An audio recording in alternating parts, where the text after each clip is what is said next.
এখানে বহু রকম আলো আছে, এখানে 3-4 রকমের আলো জ্বলছে। একটা আলো মাথার উপরে হ্যালোজেন জ্বলছে, এটাও আলো। ওখানে সিএফএল লাইট জ্বলছে, ওইটাও আলো। কিন্তু তিনটে আলোর কিন্তু কোয়ালিটি এক নয়।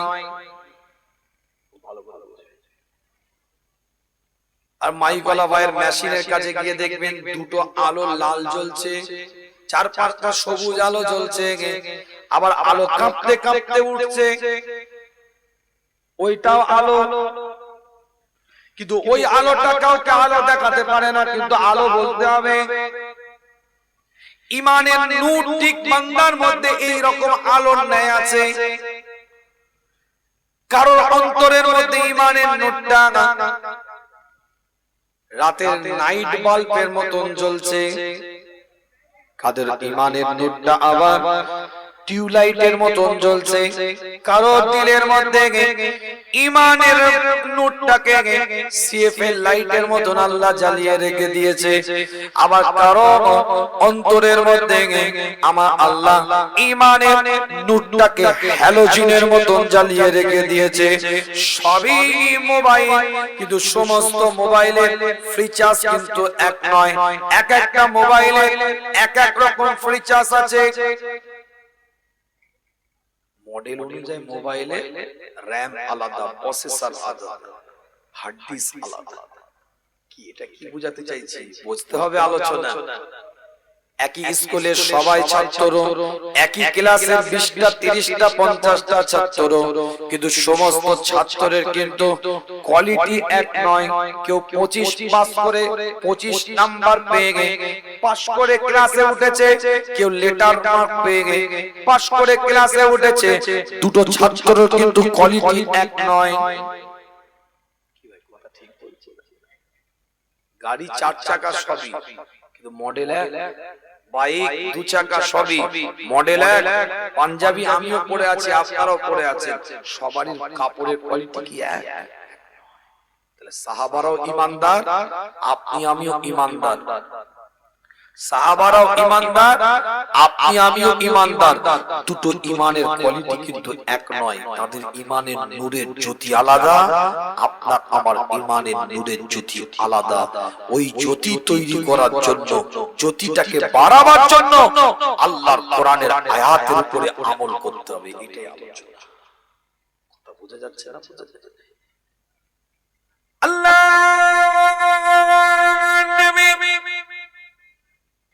নবী মুহাম্মদ রাসূলুল্লাহ সাল্লাল্লাহু আলাইহি ওয়াসাল্লাম এলান করে দেন। বুখারী শরীফটা খুলে দেখেন, পরিষ্কার করে লেখা আছে। ইমাম বুখারী হাদিসটাকে রওয়ায়াত করেছে। মুসলিম শরীফটা খুলে দেখেন, ফাদাইলে সাহাবা, এই বাবের মধ্যে পরিষ্কার করে লেখা আছে আল্লাহ নবী মুহাম্মদ রাসূলুল্লাহ সাল্লাল্লাহু আলাইহি ওয়াসাল্লাম জানিয়ে দিলেন, সাহাবায়ে কেরাম হুজুরদের দিকে লক্ষ্য করে, আমি নবী গতকালকে স্বপ্নের মধ্যে দেখি, আমি রাসূল গতকালকে স্বপ্নের মধ্যে লক্ষ্য করি, একটা কাফেলার মধ্যে কিছু মানুষকে আমার কাছে নিয়ে আসা হয়েছে। এক একজনকে পেশ করা হচ্ছে। আমার সামনে যাকে প্রথমে পেশ করা হলো, যে আমার দরবারে প্রথমে তাশরীফ নিয়ে আসলো, তার দিকে তাকিয়ে দেখি তার গায়ের পোশাকটা তার গলা পর্যন্ত। আবার আরেকজনকে যখন নিয়ে আসা হলো, তার গায়ের পোশাকটা কোমর পর্যন্ত। আবার আরেকজনকে যখন নিয়ে আসা হলো, তার গায়ের পোশাকটা আর একটু নিচু হাঁটু পর্যন্ত। আল্লাহ নবী আল্লাহ রাসূল এলান করে দিলেন, আমি নবী, আমি রাসূল, আমি মুস্তাফা।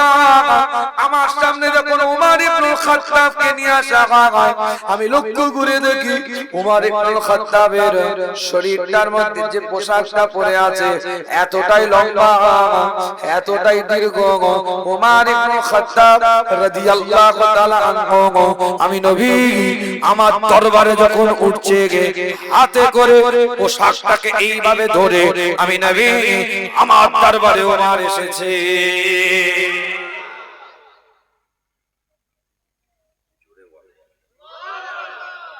আরো চিৎকার দাও। একটা মানুষের জবান বন্ধ না থেকে চিৎকার দিয়ে বলে, খিদে আমাকেও পেয়েছে, আপনাদেরকেও পেয়েছে। আমিও কোরআনের জন্য কথা বলছি, আপনিও কোরআনের জন্য কথা শুনছেন। খামাখাই খাটাবেন না। যদি অসুবিধা হয় বলেন, মোনাজাত করে চলে যাও। আর শোনার মতন শুনলে আলোচনা করতে আমার অসুবিধা নেই। বুঝে গেছেন যা বক্তব্য দিয়েছি যে কি কোয়ালিটির বক্তব্য দিতে চাইছি। একটা ফালতু কথা বলিনি, প্রত্যেকটা দলিল দিয়ে কথা বলেছি। যারা নতুন এসেছেন সামনে খালি জায়গা আছে, সামনে এসে বসে।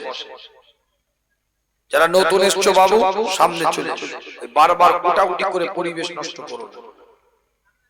চলে এসো বাবু, সামনে চলে এসো। আল্লাহ পাক কবুল করেন, সকলে বলেন আমিন। একটু জোরে বলা যাবে না আমিন?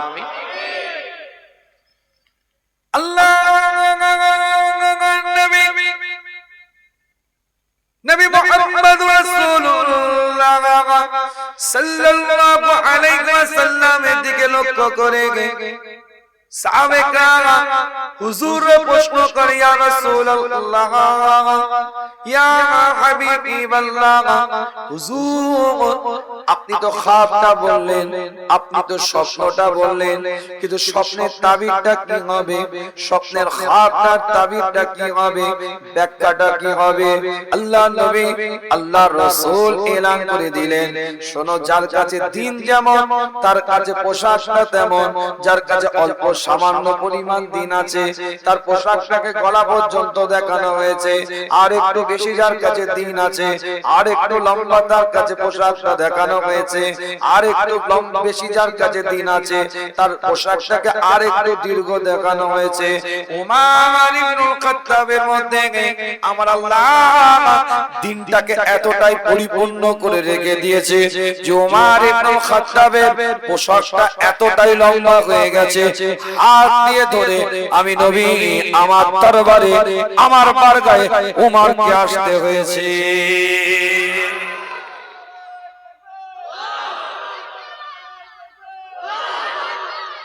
আলোচনা বোঝার চেষ্টা করেন, সূরাতুল আনফাল থেকে আলোচনা চলছে, পরে আসলে তো বুঝতে পারবেন না কি বিষয়ে হুজুর কথা বলছে।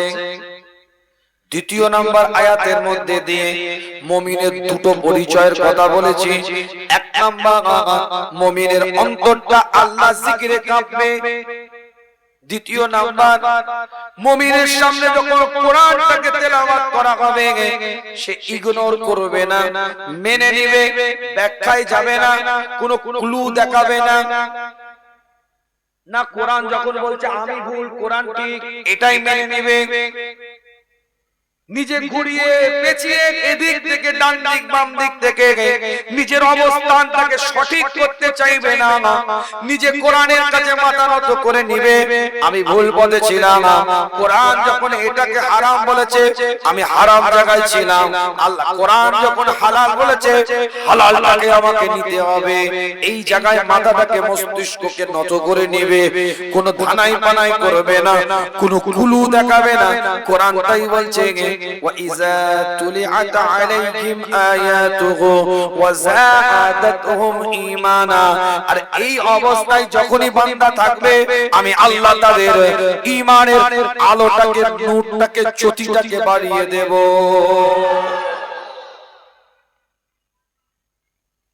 বুঝতে পারছেন না? বুঝতে পারবেন। আল্লাহ নবী মুহাম্মদুর রাসূলুল্লাহ সাল্লাল্লাহু আলাইহি ওয়াসাল্লাম এলান করে দেয় দ্বিতীয় নাম্বার মুমিনের বৈশিষ্ট্য কি হবে। আল্লাহ কোরআন দিয়ে জানিয়ে দিচ্ছে ওয়া আলা রাব্বিহিম ইয়াতাওয়াক্কালুন। দ্বিতীয় নাম্বার বৈশিষ্ট্য হবে মুমিন আল্লাহকে ভরসা করবে, দুনিয়ার কোনো হুমকিতে, চমকানোতে, ধমকানোতে বিড়ালের মতন লেজ গুটাবে না, দুনিয়া আর কোন ক্ষমতার কাছে মাথা নত করবে না। মুমিনের আকীদা থাকবে, বিশ্বাস থাকবে, আমার আল্লাহ যদি আমার সাথে থাকে আমি সর্ব অবস্থায় সর্বক্ষণ আমি মাথা তুলে বাঁচতে পারবো দুনিয়াতে। মিথ্যা চমকানো ধমকানোতে মুমিন মাথা নিচু করে চলে যাবে না, লেজ গুটিয়ে বিড়ালের মতন ছোট করে দিবে না। আল্লাহর উপরে ভরসা থাকবে, আমার আল্লাহ আছে, আমি যদি হকে থাকি আমার আল্লাহ আছে। যদি হকে না থাকি, ফর্শ মুখোশ করে যদি ঘুরে বেড়ায়, তাহলে তো কলজে দুঃখ দুঃখ করবে। কি বে, কথা ঠিক বলছি না ভুল বল? আল্লাহর উপরে মুমিন ভরসা করবে, এটা মুমিনের দ্বিতীয় বৈশিষ্ট্য। আল্লাহ কোরআনে জানিয়ে দিচ্ছে, সূরার নাম সূরাতুল আল ইমরান। পরিষ্কার কোরআন তার ভাষার মধ্যে দিয়ে এলান করে দেয় 133 নম্বর আয়াতের মধ্যে, وسارعوا إلى مغفرة من ربكم جنات عرضها السماوات والأرض وعدت للمتقين। আগে মুমিনের পরিচয় দিয়েছে সূরাতুল আনফালের দ্বিতীয় নাম্বার আয়াতের মধ্যে। আরেকটা ক্লাসকে আল্লাহ বাড়িয়ে দিলেন, আরেকটা র‍্যাঙ্ককে বাড়িয়ে দিলেন। আগে মুমিনের পরিচয় দিলেন, এখন বলছে মুত্তাকিদের পরিচয়টা জেনে নে। র‍্যাঙ্ক আছে না? ডিপার্টমেন্টটা পুলিশ, কি ডিপার্টমেন্ট চাকরি করে? পুলিশ। এই পুলিশের ডিপার্টমেন্টে বিভিন্ন র‍্যাঙ্ক আছে না? ওসি আছে, ডিআইজি আছে, ডিজি আছে, কথা বলে না? আবার নিচু হাওলদারও আছে, আবার সিভিক বেচারারা ভলান্টিয়ার যারা কাজ করে তারাও কিন্তু ডিপার্টমেন্ট পুলিশ, তো র‍্যাঙ্ক আছে। আপনি চলে যান আর্মি বিভাগে, সবাই কিন্তু দেশের সেনা আর্মি, কিন্তু তাদের মধ্যে মেজর আছে, কর্নেল আছে, ডিপার্টমেন্ট আছে, কিন্তু সবাই কিন্তু আর্মির অন্তর্ভুক্ত, দেশের সেনাবাহিনীর কর্মচারী, দেশের কর্মচারী, সেনাবাহিনী অন্তর্ভুক্ত, নথিভুক্ত, কিন্তু তার মধ্যে অফিসার লেভেলের একটা মার্ক আছে, একটা র‍্যাঙ্ক আছে। সবাই মুসলমান, ভালো করে বুঝবেন, এর মধ্যে র‍্যাঙ্ক আছে। কেমন র‍্যাঙ্ক? মুসলমান, মুমিন, মুসলিম, মুত্তাকি, মুহসিনিন, সিদ্দিকিন, সালেহিন, আর উপরে চলে গেলে গাউস, কুতুব, আবদাল, ওলি, দরবেশ, সাহাবা, তাবেঈন, তাবে তাবেঈন, একটা তাবকা আছে না? সাহাবারাও মুসলমান, আপনিও মুসলমান, র‍্যাঙ্কের তাহলে কি পার্থক্য নাই? এটা কথা হলো।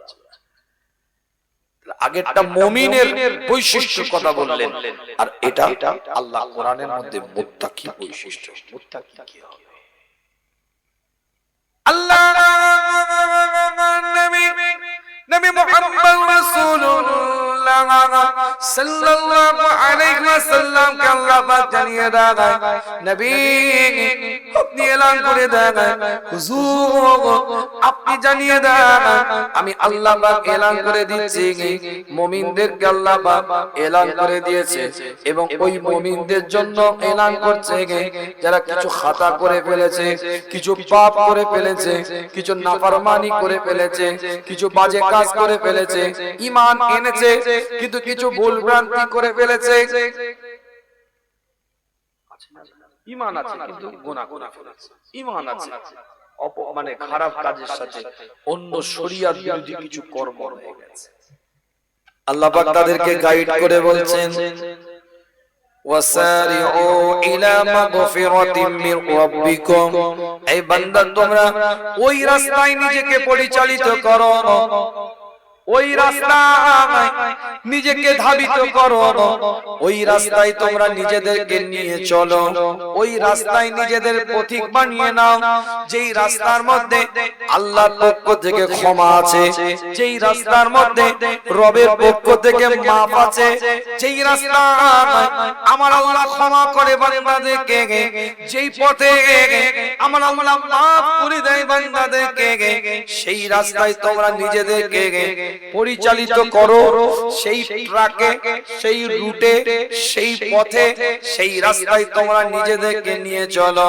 আল্লাহ দায়িত্ব নিয়ে বলছে, আমি আল্লাহ ক্ষমা তো করব, আমি আল্লাহ তোমাদের জন্য একটা জান্নাত দিয়ে দেব।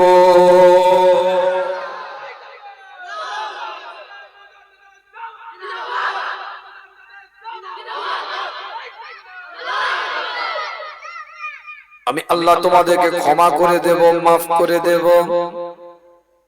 শুধু ক্ষমা করে ছেড়ে দেব এটা নয়, আমি আল্লাহ তোমাদেরকে জান্নাতটাও দেব। কেমন জান্নাত এটা বোঝার জন্য অন্য একটা আয়াত আপনাদেরকে বলতে হবে। সূরার নাম সূরাতুল হাদিদ, কোরআন শরীফ 57 নম্বর সূরা 12 নম্বর আয়াতটা খুলে দেখেন। আমি বলি না, কোরআন বলছে, পরিষ্কার করে লেখা আছে, আমার আল্লাহ, আমার মাওলা, আমার পরওয়ারদিগার এলান করে দিচ্ছে, আল্লাহ পাক জানিয়ে দিচ্ছেন পরিষ্কার করে, আমি আল্লাহ তোমাদেরকে একটা কাল কিয়ামতের ময়দানে ইয়াউমা তারাল মুমিনিনা ওয়াল মুমিনাতি, এই মুমিন, যে মুমিনের বৈশিষ্ট্যের কথা বললাম, সেই মুমিনদের একটা দল আল্লাহ তৈরি করবে। ইয়াউমা তারাল মুমিনিনা ওয়াল মুমিনাতি ইয়াসআ নূরুকুম বাইনা আইদিহিম ওয়া বিআইমানিহিম। আমি বলি না, কোরআন জানিয়ে দেয় এই মুমিনদের একটা দল আল্লাহ পাক তৈরি করবে। যে মুমিনের বৈশিষ্ট্যের কথা বলছিলাম, যে মুত্তাকির বৈশিষ্ট্যের কথা আলোচনা আগিয়ে যাব, এই মুমিনদের একটা দল আল্লাহ তৈরি করবে। আল্লাহ কোরআন দিয়ে বলছে, তাদেরকে আমি আল্লাহ ইয়াসআ নূরুকুম বাইনা আইদিহিম ওয়া বিআইমানিহিম, আমি আল্লাহ তাদেরকে দুটো নূর দেব, জ্যোতি দেব, আলো দেব। একটা তাদের আগুল দিয়ে চমকাতে থাকবে, একটা তার কপালে চমকাতে থাকবে। আমি আল্লাহ শুধু নূর দেব এটা নয়, কোরআন বলছে তার ভাষার মধ্যে দিয়ে বুশরাকুমুল ইয়াউম, আমি আল্লাহ তাদেরকে সুসংবাদ দেব, জান্নাতুন তাজরি মিন তাহতিহাল আনহার, আমি আল্লাহ তাদের জন্য জান্নাতের ব্যবস্থা করে দেব। জান্নাতের জন্য আমি আল্লাহ একটা জান্নাত দিয়ে দেব, খালিদিনা ফিহা, চিরস্থায়ী সেই জান্নাতে থাকা ব্যবস্থা আমি আল্লাহ করে দেব। আমি বলি না, কোরআন জানিয়ে দেয় তার ভাষার মধ্যে দিয়ে, এই কথাটা বলার পরে আল্লাহ পাক এলান করছে, যালিকা ওয়াল ফাউজুল আযীম, আর এটাই হচ্ছে প্রকৃত সাকসেসনেসের মূল মানদণ্ড।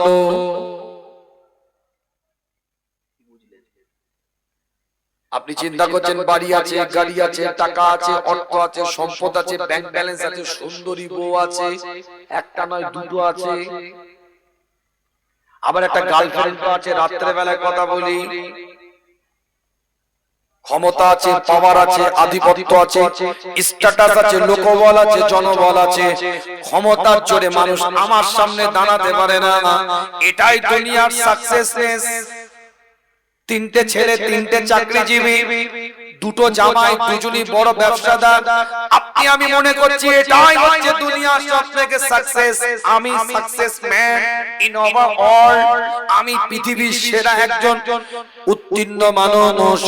কিন্তু কোরআন বলছে সাকসেসের মানদণ্ড এটা নয়, শরিয়াত বলছে সাকসেসের মানদণ্ড এটা নয়, সাকসেসের মানদণ্ড হচ্ছে দুনিয়াতে নয়, এই দুনিয়াতে তো রেজাল্ট পাওয়ার জায়গা নয়, এই দুনিয়া তো পরীক্ষা দেওয়ার জায়গা।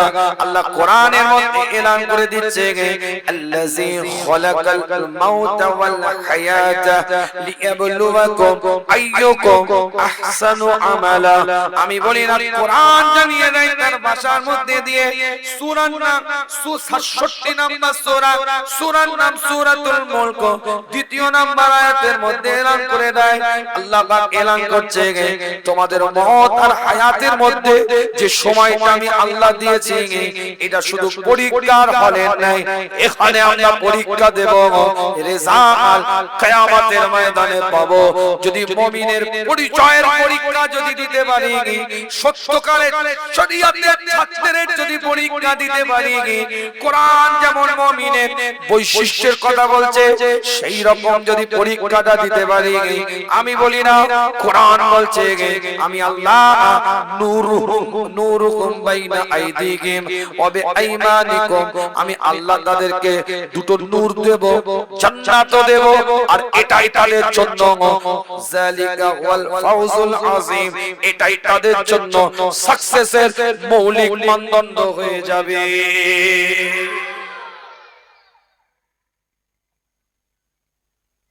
অসুবিধা হচ্ছে নাকি? দোয়া করে দেবো, আল্লাহ কবুল করেন। সকলে বলেন আমিন। তো জোরে বলা যাবে না আমিন? তাহলে কটা আয়াতের আলোচনা হলো? বুঝাতে হবে, অত সহজ না। আমি খেটে ওয়াজ করছি, তোমারও খেটে ওয়াজ শুনতে হবে। এক কান্দে শুনবে আর এক কান্দে বের করে দিবে, ওয়াজ বন্ধ করতে ঘর চলে যাবে। আমি অন্য টাইপের হুজুর, আমাকে চিনো নি। সবাই আমাকে নিয়ে আবার সংসার করতে পারে, আর যারা সংসার করতে পারে 14 বছর 15 বছর 17 বছর এক একটা জলসায় যায়, আর যারা সংসার করতে পারে না প্রথম বছরে দিয়ে দাওয়াত করে শেষ, তালাক হয়। কেন আমার লোড নিতে পারে না, অ্যাবিলিটি থাকা চাই। আমি অন্য টাইপের হুজুর, পরিষ্কার কথা বলে দিচ্ছি। কেন আমি খাটবো, আমি খাটাবো। কথা ঠিক বলছি। ওই হই করে চলে যাব, 2 ঘন্টা কোটা পূরণ করে চলে যাব, মুর্দা জান্নাতের জায়গা জাহান্নামে যাক, আমার হালুয়া রুটি আমার বান্ডির পকেটে এলে হলো না। না, পড়তাবে কাইয়ুমের বাড়ি ছিল। আল্লাহ শুকর, আপনাদের দোয়ায় আমার দাদাজান বলতেন জলসা নেশাই করবে, পেশায় নয়। মোটা ভাত মোটা কাপড় রেখে যাচ্ছি, হক কথা বলবে, আমার কথা নয়। আল্লাহ হাজরা বড় হুজুরের কথা বলছি, ফুরফুরা শরীফের গদ্দিনী শিল্পীর মুজাদ্দিদে জামানের পূর্ণ কামালিয়াতের অধিকারী, মুজাদ্দিদে জামানে ইনো হায়াতে থাকাকালীন যিনি 561টা খলিফাদের ইনো হায়াতে থাকাকালীন যিনি বায়াত করেছেন, মুরিদ করেছেন। মুজাদ্দিদে জামানের ইন্তেকালের পরে প্রত্যেকটা খলিফা তার কাছে গিয়ে বায়াত নিয়েছিলেন, তাসদিকের বায়াত। খোদ আল্লাহর রাসূল বলেছিলেন, আবু বকর তোমার পরে আমি তোমার বড় ছেলেকে আব্দুল হাইকে তোমার জায়গায় কায়েম মাকাম করতে ইচ্ছা প্রকাশ করছি। চনপটিও কিতাব পড়নে वाला মৌলী সাহেব কোনো জ্ঞান নেই, বাংলা ভাষাটা ঠিক করে বলতে পারে না, সে আবার বড় বড় কথা বলছে। বাংলা ভাষাটা আঞ্চলিক থেকে সাধু ভাষা করতে পারলো না, এত বছর ওয়াজ নসিহতের ময়দানে থেকে ভাষাগত জ্ঞান নেই। আল্লামা রুহুল আমিনের মতন মানুষ, নেসারউদ্দিন রহমাতুল্লাহর মতন মানুষ, ডাক্তার শহীদুল্লাহর মতন মানুষ, সুফি আব্দুল মাহবুব সাহেবের মতন মানুষ, কনকপুরে আব্দুল আজিজ সাহেবের মতন মানুষ, মুফতি আযম আল আযম মেজল হুজুর পীর কেবলা রাহমাতুল্লাহ আলাইহির মতন মানুষ তার নেতৃত্ব মেনে নিয়েছে। ফুরফুরা শরীফের গদ্দিনী শিল্পীর মুজাদ্দিদে জামানের কায়েম মাকাম আল্লামা রুহুল আমিন রাহমাতুল্লাহ আলাইহি, তিনি তার জীবনে মুজাদ্দিদে জামানের জীবনীর মধ্যে লিখছে পরিষ্কার অক্ষরে, আমার পীর সাহেব হুজুর কেবলা, ঠিক এই ভাষা দেখে নেবেন। পীরজাদাদের পর্ব বলে একটা পয়েন্ট আছে, সূচিপত্রে গিয়ে দেখে নেবেন পীরজাদাদের পর্ব, সেই পর্বের মধ্যে লিখছে আমার পীর সাহেব হুজুর কেবলার পূর্ণ কামালিয়াতের অধিকারী আলা হযরত বড় হুজুর পীর কেবলা রাহমাতুল্লাহ।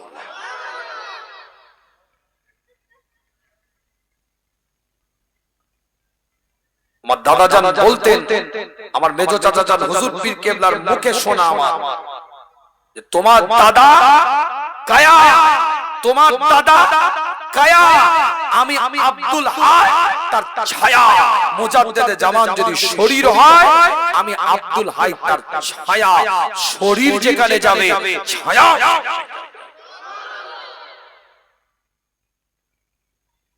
বুঝতে পারছে? ইত্তেহাদি ফায়েজটা যখন দিয়েছিলেন, শুনে নেন ছোট্ট করে কথাটা বলে দিই, আলোচনা পড়ে আছে, একটা করে আলোচনা করে যাবে। এইসব কথা না বললে পরবর্তী মুরব্বী চাচাজিদের জন্য আমি বলছি না, চাচাজিরা সব মুখস্থ করে বসে আছে, আমার মুরব্বী চাচাজিরা আমার হুজুর কেবলাদের সোহবতের মানুষ, এনাদেরকে জানাতে হবে, এই আমার ঘরের মানুষ, এনাদেরকে বলা মানে মায়ের কাছে মামার বাড়ির গল্প। এই নতুন প্রজন্ম জানার দরকার আছে। দুটো ফেসবুকের পোস্ট করে যত বড় বড় ফতোয়াবাজি করছে, এদের জানার দরকার আছে। দুটো হোয়াটসঅ্যাপের লিংক দেখে বড় বড় ফতোয়াবাজি করছে, জানা দরকার আছে। ইত্তেহাদি ফায়েজটা যখন দিয়েছিলেন মুজাদ্দিদে জামান, মুরিদ মুতাকিদিন ভক্ত খলিফাদের খাস মাহফিলে মুজাদ্দিদে জামান বলছে তোমার বড় ভাইকে ইত্তেহাদি ফায়েজটা বেশি দেওয়া হয়েছে। সব জায়গায় এইসব কথা বলি না, হঠাৎ বলে ফেলছি। তোমার বড় ভাইকে ইত্তেহাদি ফায়েজটা বেশি দেওয়া হয়ে গেছে। মুজাদ্দিদে জামান বসে আছেন দাহলিজের মধ্যে, আলা হযরত বড় হুজুর পীর কেবলা রাহমাতুল্লাহ আলাইহি প্রবেশ করছেন। মুজাদ্দিদে জামানের দিকে তাকিয়ে বলছেন আপ তো মাহদি হ্যায় বলে চলে গেলেন। মুজাদ্দিদে জামান খলিফাদের দিকে তাকিয়ে বলছে দেখো ইত্তেহাদি ফায়েজটা বলছিলাম না বেশি হয়ে গেছে, ও আমাকে মাহদি দেখছে। দাদাজান আল হযরত বড় হুজুর পীর কেবলা রাহমাতুল্লাহ আলাইহি কানে মুজাদ্দিদে জামানের এই কথাটা পড়েছে, সঙ্গে সঙ্গে বাড়ি থেকে বাইরে বেরিয়ে এসেছে। বাইরে বেরিয়ে বলছে আপ ও আনে ওয়ালা মাহদি নেহি। বড় হুজুরকে বলছে কাকে? মুজাদ্দিদে জামানকে বলছে। খলিফা বসে আছে, ভক্ত মুরিদ খাস বসে আছে, বলছে আপ ও আনে ওয়ালা মাহদি নেহি, আপ ইস জমানে কা মাহদি হ্যায়। মাহদি আলাইহিস সালাম আসবে, সেই মাহদি আপনি নন, আপনি এই জমানার মাহদি। তো আমার দাদাজান বলতেন মোটা ভাত মোটা কাপড় রেখে যাচ্ছি, হক কথা বলবি, মানুষ যদি নেয় যাবি, আর নালে ঘরে বসে থাকবি, যা রেখে যাচ্ছি তো ছেলে ছেলে চলে যাবে। কথা বুঝতে জোন কাটতে আসেনি কেন? জোন কাটতে এখানে আসেনি, সকাল 9টায় বাড়ি থেকে বেরিয়েছি, জোন কাটতে এখানে আসেনি। এখান থেকে ফরিদকাটি যাব, ফরিদকাটি থেকে আমডাঙ্গা যাব, আমডাঙ্গা থেকে আবার জলসা করে আপনার ওই পাশে আওয়াল সিদ্দির কাছে আবার একটা প্রোগ্রাম করি, কালকে সকালে উলাসিতে যাব নদিয়া। আল্লাহ পাক কবুল করেন, সকলে বলে আমিন। আল্লাহ শরীর সুস্থ রেখে আল্লাহ করার তৌফিক এনায়েত করেন, সকলে বলেন আমিন। তো যে কথা বলছিলাম, আল্লাহ কোরআনের মধ্যে জানিয়ে দিলেন পরিষ্কার অক্ষরে ওই রাস্তায় নিজেদেরকে পরিচালিত করো যেই রাস্তার মধ্যে আমি আল্লাহ আমার পক্ষ থেকে ক্ষমা আছে এবং জান্নাত আছে। জান্নাতটা কেমন? সূরাতুল হাদিদের 57 নম্বর সূরা 12 নম্বর আয়াত থেকে দলিল দিয়েছি। সংক্ষেপ আল্লাহ বলছেন উইদ্দাত লিল মুত্তাকিন, যেটা আমি আল্লাহ মুত্তাকিনদের জন্য বরাদ্দ করে রেখে দিয়েছি। জোরে বলে অন্য কেউ যেতে পারবে না, মুত্তাকিরা যায়। মুত্তাকি কে? আগে তো মুমিন চিনেছেন, মুত্তাকি চিনতে হবে। সূরার নাম সূরাতুল আল ইমরান, ঠিক এর পরের আয়াতের মধ্যে আল্লাহ জানিয়ে দিচ্ছেন আয়াতের একটা ব্যাখ্যার একটা নিয়ম আছে, এক আয়াত আর এক আয়াতকে ব্যাখ্যা করে। আগের মুত্তাকির বান্দার পরিচয়টা পরের 134 নম্বর আয়াতের মধ্যে আল্লাহ বলছেন আল্লাযীনা ইউনফিকুনা ফিস সাররাই ওয়াদ দাররাই ওয়াল কাযিমিনাল গায়যা ওয়াল আফিনা আনিন নাস ওয়াল্লাহু ইউহিব্বুল মুহসিনিন। এখানে আবার আল্লাহ বলে দিলেন মুহসিনিনদের দরজা। জোরে বলে আল্লাহ নবী মুহাম্মদ রাসূলুল্লাহ সাল্লাল্লাহু আলাইহি ওয়াসাল্লাম এলান করে দেয় এক একটা কোরআনের আয়াতকে আল্লাহ পাক নাযিল করতে থাকে। সূরার নাম সূরাতুল আল ইমরান 134 নম্বর আয়াত। আমি বলি না, কোরআন জানিয়ে দেয় মুত্তাকি বান্দার পরিচয় দিতে গিয়ে আল্লাহ বলছে আল্লাযীনা ইউনফিকুনা ফিস সাররাই ওয়াদ দাররাই। মুত্তাকি বান্দার পরিচয় হচ্ছে সে দানের হাতটাকে উন্মুক্ত রাখবে, সর্বক্ষণ সর্ব অবস্থায় দান করবে, কম হলে কম দিবে, বেশি হলে বেশি দিবে, কিন্তু দানের হাতটা তার উন্মুক্ত থাকবে। কৃপণ কোনদিন মুত্তাকি হতে পারবে না। আখির কৃপণ কোনদিন মুত্তাকি হতে পারবে না। আল্লাহ নবী মুহাম্মদ রাসূলুল্লাহ সাল্লাল্লাহু আলাইহি ওয়াসাল্লামের দরবারে সাহাবে کرام হুজুররা বসে আছে। আল্লাহ নবী আল্লাহ রাসূলের উপরে এক একটা কোরআনের আয়াত আল্লাহ পাক নাযিল করতে থাকে। হুজুর আমার ফজরের নামাজটা আদায় করার পরে মসজিদে নববীর মধ্যে বসে আছে। চতুর্দিক থেকে সাহাবে کرام হুজুররা ঘেরা। আল্লাহ নবী সাহাবে کرام হুজুরদের দিকে লক্ষ্য করে প্রশ্ন করলেন, তোমাদের মধ্যে কেউ এই মাজলিসের মধ্যে রোজাদার হালাতে রোজা অবস্থায় কি বসে আছো? আল্লাহ নবী আল্লাহ রাসূলের দরবারে হযরত আবু বকর সিদ্দিক রাদিয়াল্লাহু তাআলা এলান করে দেয়, হুজুর আমি আবু বকর তো বলতে চাই না, কিন্তু আপনি জিজ্ঞাসা করছেন, চুপ করেও তো বসে থাকতে পারি না। আপনার প্রশ্নের উত্তর দেওয়াকে আবু বকর ওয়াজিব মনে করে। হুজুর আমি আবু বকর রোজার হালাতে বসে আছি।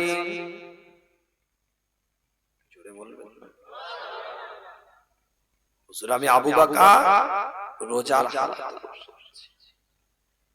আল্লাহ নবী নবী মুহাম্মদ রাসূলুল্লাহ সাল্লাল্লাহু আলাইহি ওয়াসাল্লাম এলান করে দেয়, হুজুর ওই মসজিদে নববীর মধ্যে দ্বিতীয়বার প্রশ্ন করলেন, তোমাদের মধ্যে কেউ কি এমন আছো যে ব্যক্তিটা এই মসজিদে নববীতে আমি নবী আমি রাসূল আমি মুস্তাফা আমার পিছনে ফজরের নামাজ জামাতে পড়ার পূর্বে তোমরা কোন একজন মরিজ অসুস্থ মানুষ বিমারগ্রস্ত মানুষের সাথে সাক্ষাৎ করে আমার মসজিদে এসে মসজিদে নববীর মধ্যে ফজরের নামাজ পড়েছো, এই রকম ব্যক্তি কেউ কি তোমাদের মধ্যে এখানে আছো? আল্লাহ নবী নবী মুহাম্মদুর রাসূলুল্লাহ সাল্লাল্লাহু আলাইহি ওয়াসাল্লামে সাহাবে کرام হুজুরদের মধ্যে থেকে হযরত আবু বকর সিদ্দিক রাদিয়াল্লাহু তাআলা আনহু বলে, হুজুর আব্দুর রহমান ইবনে আউফ রাদিয়াল্লাহু তাআলা দীর্ঘদিন ধরে আজ 3 দিন হচ্ছে ফজরের নামাজে জামাতে দেখতে পাই নাই। চিন্তা করলাম নামাজ তো তিনি ইচ্ছা করে বাড়িতে বসে তো মিস করবে না, জামাতে তো তিনি আসবেন, নিশ্চয়ই তিনি বিমারে আছেন, অসুস্থ আছেন। আজকে তাহাজ্জুদের নামাজটা আদায় করার পরে টুকটুক করে তার বাড়িতে গেলাম। তিনিও তাহাজ্জুদের নামাজ আদায় করে ফজরের নামাজ বাড়িতে পড়বেন বলে প্রস্তুত নিচ্ছেন। তিনি অসুস্থ অবস্থায় আছে, বিমারে হালাতে আছে। হুজুর আমি আবু বকর আপনার মসজিদে জামাতের সাথে নামাজ পড়ার পূর্বে ওই আব্দুর রহমানের সাথে আমি দেখা করে এসেছি। অসুস্থ অবস্থায় বিমারগ্রস্ত অবস্থায় তার খোঁজ খবর নিয়ে আপনার মসজিদে নববীতে কাতারে কাতারে জামাতের সাথে এসে দাঁড়িয়েছি। পক্কা বলছি এবার মুত্তাকি সবাই তো সাহাবা। উত্তর দিচ্ছে কে? উত্তর দিচ্ছেন কে? তো এতগুলো সাহাবাদের মধ্যে তাহলে র‍্যাঙ্ক হাই, তাই উত্তরগুলো দিতে পারছে। নালে যে কেউ তো 5 জন বলতে পারতো হুজুর আমিও রোজা রেখে আছি। আলোচনা বুঝবেন। আল্লাহ নবী মুহাম্মদ রাসূলুল্লাহ সাল্লাল্লাহু আলাইহি ওয়াসাল্লাম এলান করে দেয়, আল্লাহ পাকের কোন বান্দি আল্লাহ পাকের কোন বান্দা কোন বিমারগ্রস্ত কোন অসুস্থ মানুষকে দেখার পরে সে যখন বাড়ির দিকে আসতে থাকে, বাড়ির দিকে যখন চলে আসে, অসুস্থ মানুষকে দেখার পরে বিমারগ্রস্ত মানুষকে দেখার পরে সে যখন তার বাড়ি থেকে বেরিয়ে নিজ বাড়ির দিকে টুকটুক করে হাঁটতে থাকে, মুস্তাফা এলান করে দেয় ওই বান্দা ওই বান্দি আল্লাহর কাছে যে ফরিয়াদটা করে, যে দোয়াটা চায়, যে দোয়াটা মাগে, আমার আল্লাহ সঙ্গে সঙ্গে সেই দোয়াটাকে কবুল করে নেয়, মঞ্জুর করে নেয়। অসুস্থ ব্যক্তিকে দেখার পরে যে দোয়া চাইবে আমার আল্লাহ সেই দোয়াকে কবুল করে নেবে।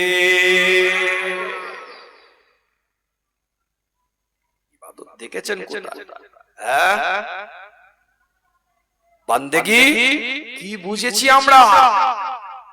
কয়েকটা জিনিসের মধ্যে তো সীমাবদ্ধ করে রেখে দিয়েছি। কয়েকটা জিনিসের মধ্যে তো লিমিটেড করে রেখে দিয়েছে। কিতাবটা খুলে দেখেন, পরিষ্কার অক্ষরে লেখা আছে, হুজুর মসজিদের নববীর মধ্যে বসে আছেন। যে মসজিদের সম্পর্কে হুজুর বলছেন, এই মসজিদে নববীর মধ্যে আমি নবী, আমার সাথে যদি কেউ 1 মাস ইতিকাফ করে। কোন মসজিদে নববী?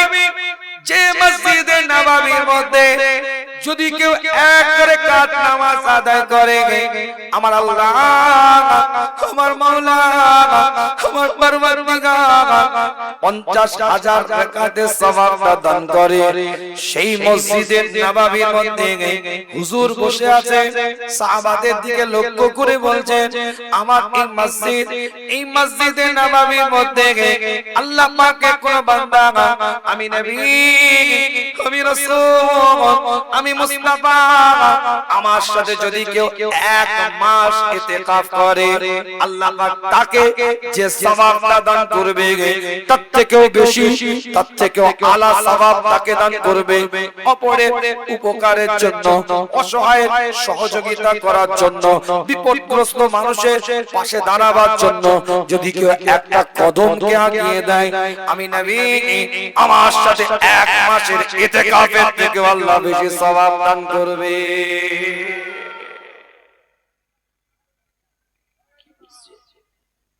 বছরে বছরে উমরায় যাচ্ছে, ছোট ভাইটা খেতে পায়। কি ভাই, কথা ঠিক বলছি, রাগ করবেন না, বাস্তব কথা বলবো। আপনি উমরা যান, আমি বিরুদ্ধে নেই, আস্তাগফিরুল্লাহ, হাওলা ওয়ালা কুওয়াতা। আল্লাহর কাবা দেখবেন, হুজুরের দরবারে সালাম দিবেন, অর্থ যখন আছে আপনার প্রতিবেশীকেও দেখা দায়িত্ব আছে। ঢালাই রাস্তা 3 ফুটে 1.5 ফুটের চাল বের করে রেখে দিয়েছে। কার মাথা ফাটুক আমার দেখার দরকার নেই, আমার ক্ষমতা আছে, আমি অপব্যবহার করছি, এই তো আমাদের কাজ। ঢালাই রাস্তা 3 ফুটে 1 ফুট অন্তর বালি রেখে দিয়েছে, বাড়ির সামনে পাথর রেখে দিয়েছে। একটা ইঞ্জিন ভ্যান, একটা টোটো স্বাভাবিকভাবে যেতে পারবে না। আবার পাক্কা মুমিনের পরিচয় দেয় এরা, 5 ওয়াক্ত নামাজি বলে নিজের পরিচয় দেয় এরা, কবরে ঢুকো থেতো করে ফেলবে। কথা কিছু বুঝতে পারছেন না? বুঝতে পারেন? আল্লাহ নবী মুহাম্মদ রাসূলুল্লাহ সাল্লাল্লাহু আলাইহি ওয়াসাল্লামের যুগে একজন ইহুদি রাস্তা দিয়ে হেঁটে হেঁটে যাচ্ছে। রাস্তার উপরে একটা পাথর দেখতে পেয়েছে, পাথরটাকে হাতের মধ্যে তুলে নিয়েছে।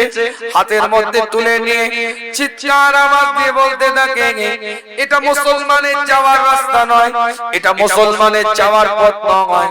সঙ্গীটা বলে, তুমি এত কনফিডেন্স কি করে? মুসলমান এই রাস্তায় যায় না। তুমি এত দৃঢ়তা কি করে? মুসলমান এই পথে হাঁটে না। ওই সময় ওই ব্যক্তিটা বলতে থাকে, ইহুদিটা জানাতে থাকে, কেন মুসলমানের কাজ হচ্ছে রাস্তা থেকে কষ্টদায়ক বস্তুটাকে সরিয়ে দেওয়া। মুসলমান যে পথে চলবে সেই পথে পাথর পড়ে থাকতে পারে না। বাইক রাখার স্টাইল দেখলে বলছে মোল্লার বাচ্চা রেখে গেছে। ভদ্রতা শিখেন, নম্রতা শিখেন, চাল চলন আখলাক ব্যবহারে মুমিনের পরিচয় ফুটিয়ে তোলে। গাজোয়ারিকে মুমিন হয়ে লাভ নেই। আপনার কথা বলবে, আপনার কাজ বলবে, আপনার কর্ম বলবে মুসলমানের বাচ্চা যাচ্ছে।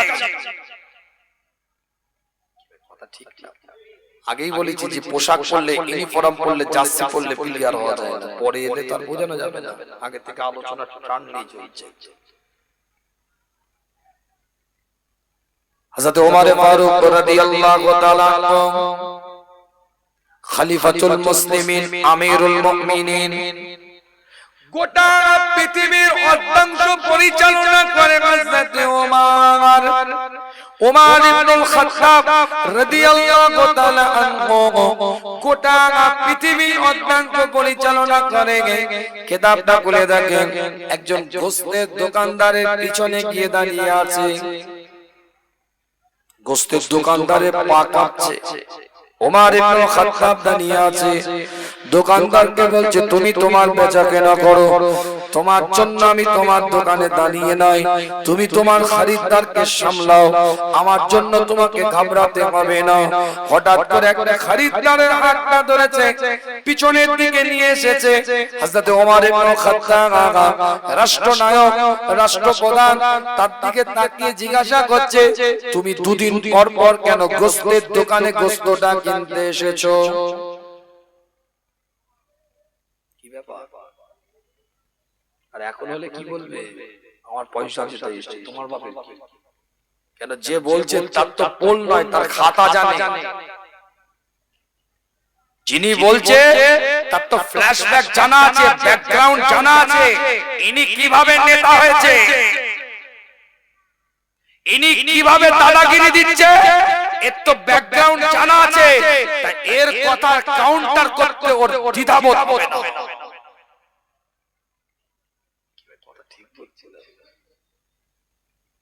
আর ওমর ইবনে খাত্তাব রাদিয়াল্লাহু তাআলা আনহু ধরেছে, থরথর করে পা কাঁপছে। খরিদ্দারটা হযরত ওমর ইবনে খাত্তাব রাদিয়াল্লাহু তাআলা আনহু দুদিন পর পর যে ব্যক্তিরা গোস্তের দোকানে এসে দাঁড়িয়েছে তার দিকে তাকিয়ে এলান করে দিয়েছে তুমি তোমার পরিবারে সবার কাছে গিয়ে খবর নাও, তুমি তোমার আত্মীয় স্বজনের সবার কাছে গিয়ে খবর নাও, তুমি তোমার প্রতিবেশীর সবার কাছে গিয়ে আগে খবর নাও, সবাই দুবেলা দুমুঠো পেট ভরে খেতে পাই কিনা। যেদিন সবাই তোমার পরিবারে তোমার আত্মীয় স্বজনের মধ্যে তোমার প্রতিবেশীর মধ্যে দুবেলা দুমুঠো পেট ভরে খেতে পারবে সবাই, সেদিন তুমি দুদিন পর পর গোস্তটা বাড়িতে নিয়ে গিয়ে খাবে। তার আগে নয়, তাদের দেখার দায়িত্ব আল্লাহ তোমাকে ফরজ করে দিয়েছে। কেন এটা সুবহানাল্লাহ বলতে অসুবিধা হচ্ছে? দায়িত্ব বেড়ে যাবে। জোরে বলেন সুবহানাল্লাহ। জোরে বলা যাবে না সুবহানাল্লাহ? সহজ কি মনে করি আপনি? আল্লাহ নবী আল্লাহ রাসূলের দরবারে এসে একজন বলে ইয়া রাসূলুল্লাহ, ইয়া হাবিবাল্লাহ, হুজুর আমার ছোট ভাইটা কিচ্ছু কাজ করে না, কোন কাজের সাথে সে জড়িয়ে থাকে না, খালি ঘরে বসে থাকে, তার সংসার আমাকে চালাতে হয়, তার হক খরচা আমাকে দিতে হয়। হুজুর আমার ছোট ভাইটা কিচ্ছু করে না। আল্লাহ নবী আল্লাহ রাসূলের কাছে অভিযোগ করছে, আমার নবী আমার রাসূল এলান করে দিলেন আল্লাহ হয়তো তোমাকে যে অর্থটা দিয়েছে, তোমাকে যে সম্পদটা দিয়েছে, তুমি যে তার সংসার চালিয়ে দিচ্ছ, তুমি যে তার হাত খরচাটা দিয়ে দিচ্ছ, আল্লাহ পাক যে তোমাকে অর্থটা দিয়েছে, এই অর্থটা হয়তো আল্লাহ তোমার ছোট ভাইয়ের ওসিলায় তোমাকে আল্লাহ নিয়ামতটা দিয়েছে। কত বলার কি আছে? হাত খরচা নাই দাও, সংসারে খরচ দাও, কত বলার কি আছে? আল্লাহ হয়তো ওর ওসিলায় তোমাকে দিয়েছে। কথা ঠিক বলছে। বিদায় নেব আপনাদের খেদমত থেকে, চলে যাব আপনাদের কাছ থেকে। ছোট্ট ছোট্ট করে আলোচনাটাকে আগিয়ে নিয়ে এসেছিলাম। মুত্তাকির পরিচয় দিতে গিয়ে এতগুলো কথা বললাম কেন? শুধু নামাজের মধ্যে, রোজার মধ্যে, যাকাতের মধ্যে, হজের মধ্যে মুত্তাকি সীমাবদ্ধ থাকবে না। আচার ব্যবহার, আখলাক, চাল চলন আপনার এই রকম সৎ কাজের সাথে, প্রতিবেশীর হক আদায়ের সাথে, পরিবারের হক আদায়ের সাথে মুত্তাকির বড় একটা ভূমিকা থাকবে। প্রতিবেশীদের হক আদায়ের জন্য মুত্তাকির একটা বড় ভূমিকা থাকবে। এজন্যই কথাগুলো একটু বলতে বাধ্য হলাম। আল্লাহ নবী মুহাম্মদুর রাসূলুল্লাহ দ্বিতীয় প্রশ্ন, প্রথম প্রশ্ন করলেন কে এমন এই মাজলিসের মধ্যে বসে আছো যে মানুষটা রোজাদার অবস্থায়? আবু বকর বললেন হুজুর আমি। দ্বিতীয় প্রশ্ন করলেন কে এমন এই মাজলিসের মধ্যে বসে আছো যে ব্যক্তিটা আমার এই মাহফিলে, এই জায়গায়, এই মসজিদে আসার আগে কোন আপনার অসুস্থ ব্যক্তিকে দেখে এসেছো? সিদ্দিকে আকবর বলে হুজুর আমি। আল্লাহর নবী এই হাদিসের মধ্যে এসেছে হুজুর ওই মসজিদে নববীর মধ্যে চতুর্দিক থেকে সাহাবারা ঘেরা ফজরের ওয়াক্তের নামাজে পড়ে। হুজুর তৃতীয় প্রশ্ন করলেন তোমাদের মধ্যে কি এমন ব্যক্তি আছো? আমি নবী আমার পিছনে ফজরের নামাজ পড়ার পূর্বে কোন এতিমের গালের মধ্যে খাবারটা তুলে দিয়ে এখানে এসেছো?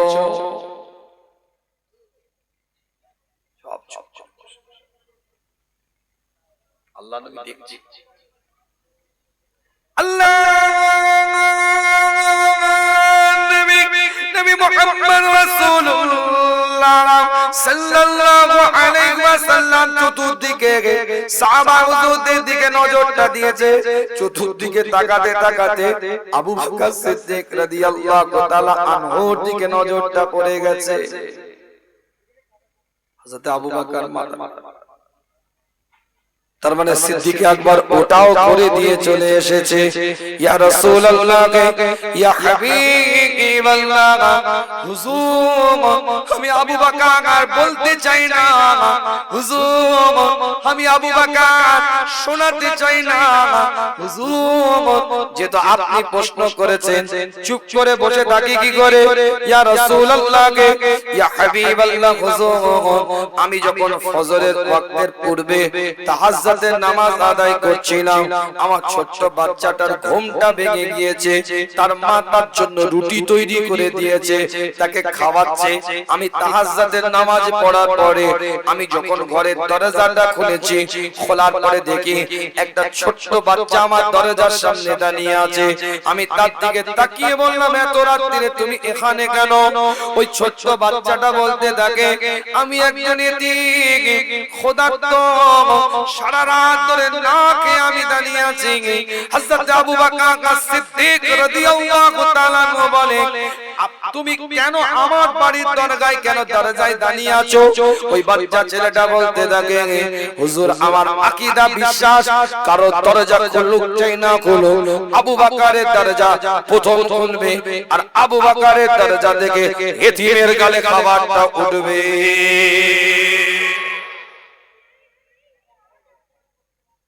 ইয়া রাসূলুল্লাহ, ইয়া হাবিবাল্লাহ, হুজুর আমি আবু বকর আমার বাচ্চার প্লেট থেকে একটা রুটি তুলে নিয়ে আমি ওই এতিমটার গালের মধ্যে খাবারটা তুলে দিয়েছি।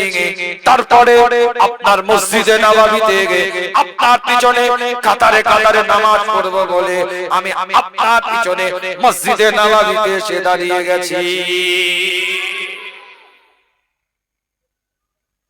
ইসলাম এটা শরিয়াত, এটা দ্বীন, অভিনয় করার জন্য নয়।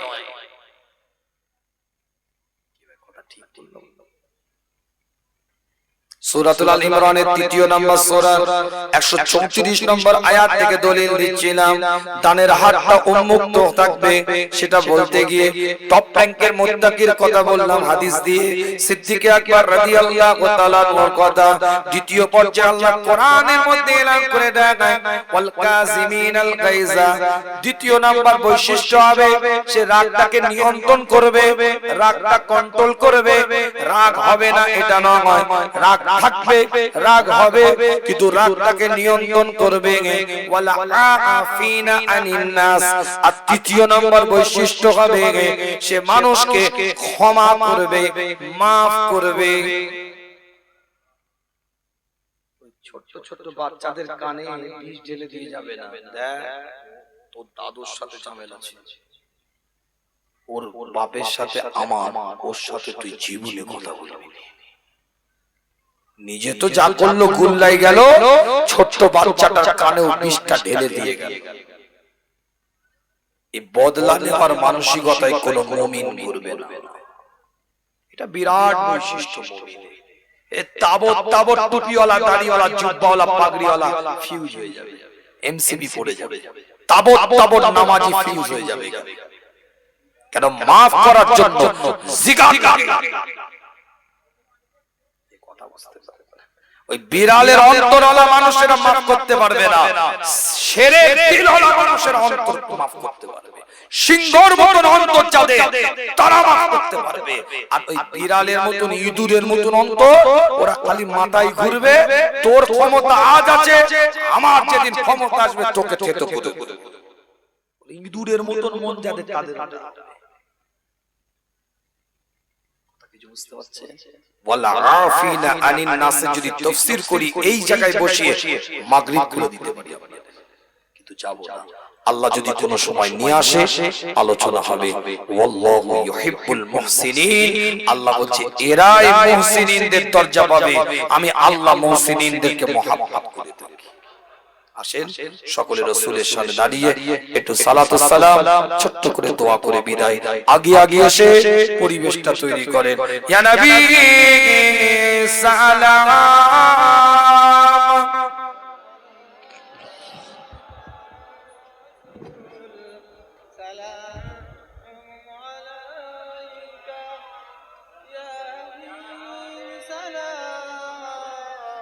আলাইকা সালাতুল্লাহ আলাইকা।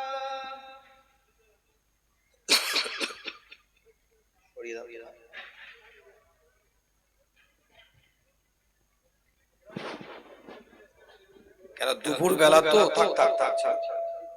দুপুর বেলা তো এখন খাওয়া দাওয়া একটা টাইমে মানুষ করে। কি ভাই কথা ঠিক ঠিক?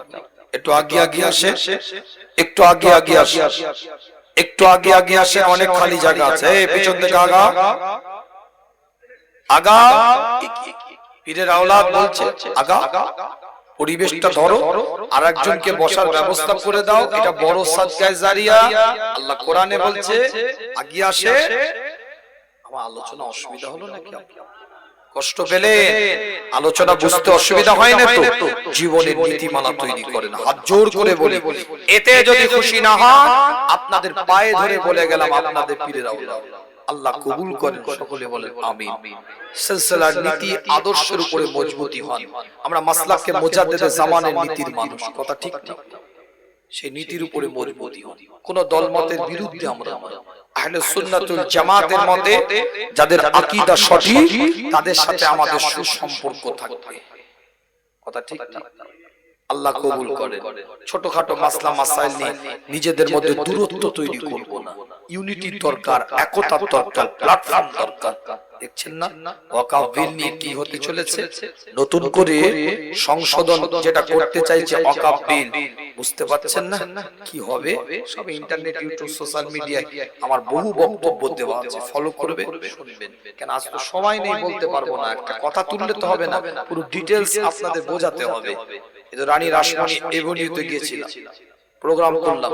সামনে 28 তারিখে আবার বলেছি, দেখি সুযোগ হয় নাকি। ওদিনে আবার আমার আমতা রামসদয় কলেজে প্রোগ্রাম আছে, একটা সেমিনার। তারপরেও বলেছি হ্যাঁ, কওমের সাথে, মানুষের সাথে, দেশের সাথে, মুসলমানের অধিকারের সাথে প্ল্যাটফর্ম তৈরি করে এক জায়গায় দাঁড়িয়ে প্রতিবাদ করতে হবে। রাজি আছে ইনশাআল্লাহ? রাজি আছে ইনশাআল্লাহ? ইন্টারনেট, ইউটিউব, সোশ্যাল মিডিয়া, ফেসবুকে যারা দলাদলিমূলক কথাবার্তা বলে সমাজ নষ্ট করার চক্রান্ত করছে তাদের থেকে দূরে থাকে। যারাই যাদের মাধ্যম দিয়ে সমাজ বয়কট করুন তাদেরকে, আলেম হোক, মুফতি হোক, মাওলানা হোক, বক্তা হোক, যারাই সমাজের মধ্যে বিভাজন তৈরি করার চেষ্টা করছে, একে অপরের সাথে কথা বলে, কেউ কারোর সাথে লিংক রাখে, কেউ কারোর সাথে লিংক রাখে না, বিষয়টা তাদের মতো। কিন্তু মানুষের কাছে খালি ওয়াজ বাদ দিয়ে এর বিরুদ্ধে ওর বলা, ওর বিরুদ্ধে এর বলা, এই বক্তব্যের মধ্যে দিয়ে টাইম পাস করে যারা বেরিয়ে যাচ্ছে, এই সমস্ত বক্তাদেরকে বয়কট করুন। সমাজ যদি পরিবর্তন করতে চায়, ইনি আধ ঘন্টা বলে দিয়ে